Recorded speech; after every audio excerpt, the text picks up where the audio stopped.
Pabor ang Malacanang na manatiling Senate President si Senador Juan Ponce Enrile. Reaksyon ito ng palasyo sa mga usap-usapan tungkol sa umanay planong kudita sa Senado.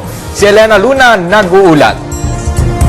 Kung palasyo ang tatanungin, pabor silang manatili bilang Senate President si Senador Juan Ponce Enrile. Tugon ito ni Presidential Spokesperson Edwin Lacerda matapos ibunyag ni Enrile na may ilang mga senador na nagpaplanong alisin sa kanya ang liderato ng Senado.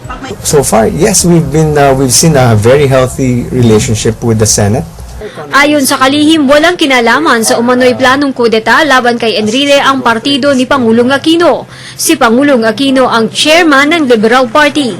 The Senate President himself mentioned that the Liberal Party is not involved. So this comes as we have no, or at least the palace, we have a good working relationship with the Senate President, as far as we know. So this is not something that the LP is involved with. Naniniwala ang palasyo na sa liderato ni Enrile na isusulong ang legislative agenda ng Administrasyong Aquino, maliban lamang sa dalawang bills. Well, in the most part, except for the syntax.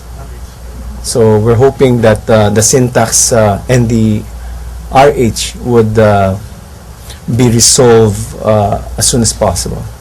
Senador pa noon si Pangulong Aquino nang huling nagpalit ng liderato sa Senado. Nangyari ito Nobyembre taong 2008. Nagbitiw si Manny Villar bilang Senate President at nahalal si Enrile matapos suportahan ng 14 na senador. Hindi kasama si Pangulong Aquino sa mga bumoto para kay Enrile dahil kabilang siya sa 6 na nag-abstain. Para sa Telebisyon ng Bayan, Elena Luna.